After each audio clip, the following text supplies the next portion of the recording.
Hey everyone, and welcome back to the channel. So today, let's take a look at the 2026 BMW M240i xDrive. This model is finished off in black sapphire metallic. With options, it's just over $61,000. Included is the premium package, parking assistance, M Sport Package Pro.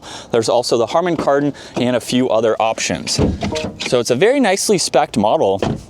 And we'll start off with what this is powered by. Underneath the hood, you will find the 3-liter inline 6-cylinder turbo. It's only paired to the 8-speed automatic, and this pumps out 382 horsepower, 369 pound-feet of torque. Sent through that xDrive all-wheel drive system, this will do 0 to 60 in just over 4 seconds with a top speed of 155 miles an hour. It also has MPG around 23 in the city and 32 out on the highway. So if you're looking for a sporty coupe, this is a practical option to go with. Now this model also has the 360 camera, so there's a camera up front, all of the parking sensors, active grille shutters as well with gloss black for the surround on that grille. There's also a dark housing for all of the LEDs to blend in nicely with this particular spec. There's grille shutters in the lower section, and for this latest model, the M badge is located in the lower section of the grille, where there's also lots of cutouts and some active grille shutters as well. Now this also has a two-tone design for these wheels and the red M Sport brakes. You'll notice too, the lower side skirt pokes out slightly. There's body-colored side mirrors with a really neat design here.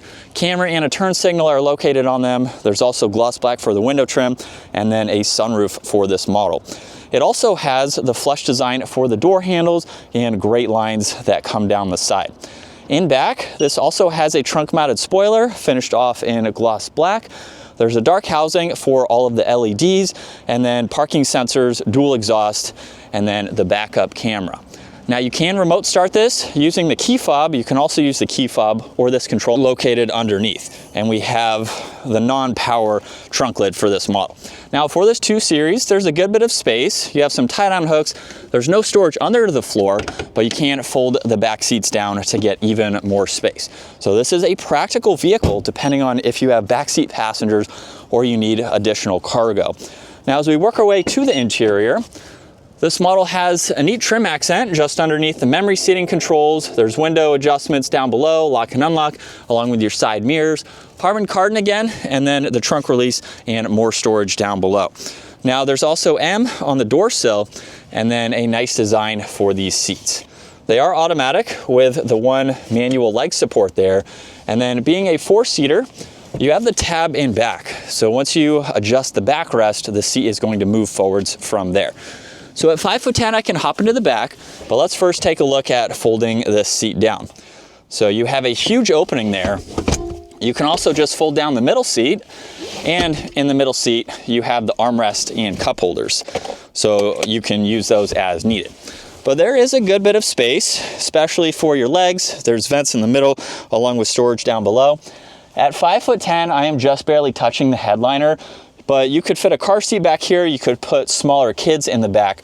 So if you want a practical sports car, I could ride around town, maybe go on a short trip, but it's definitely usable if you have more than 2 people. And then the seat will work its way back from there. So as we hop in now, we're greeted with a leather steering wheel with the flat bottom design. There's lots of brushed accents as well. And then as we start this up, cruise control settings are on the left. Right side, there's volume tuning, Bluetooth, and voice commands. Now you can also use this control on the right side to go through the digital gauge cluster. There is quite a lot of information that you can go through, just depending on what you would like to see. And then you can also adjust the layout. So you have 3 different settings here, depending on how you want to view this. And then you also have a head-up display. So you can go through that information as well. Sport view, directional view, and a standard view. There's headlight adjustments on the left with 1 air vent, and then with the infotainment system, everything in the lower section is fixed. You also have all of these icons to scroll through. The Apple CarPlay, Android Auto, all of the climates, there's a drive recorder, different driving settings, all of the lighting too. As you can tell, there's some interior lighting. You have a lot that you can quickly get into. The home screen has a split view where you can add and adjust these widgets on the left side, depending on what you'd like to see. There's all the climate adjustments where there's also temperature controls down below. And then you can get into nav and music, and then also get into the heated seats and heated steering wheel adjustments. There's this brush trim accent underneath that, along with vents, volume tuning, hazards, and defrosters. Underneath this aluminum tray, there's wireless charging, auxiliaries, and cup holders, and then you also have those shortcuts for the screen. So you don't have to use it as a touchscreen system, which is nice. This is how you put it into reverse. So you have the backup camera along with different shortcuts there. There's automatic parking and backup assistance. And then with the 360 view here, you have no shortage of visibility. Now, if I put this into drive, I can push on the shortcut down below and bring the forward angle up in full screen. There's also sport mode and then park's located behind it. There's traction control, parking sensors, engine start stop, and then a few different driving modes. So this will adjust your throttle response. It will upgrade the exhaust, make it a little bit louder in sport mode there. There's auto hold and the e-brake, a little bit of storage with an auxiliary, a locking glove box, and then garage door buttons, dome lights, and adjustments for both the sunroof and sunshade. And then here's a look at visibility, where it's pretty easy to see over both shoulders. You have quite a lot of glass for this smaller coupe. And still in Sport Plus second gear, here we go.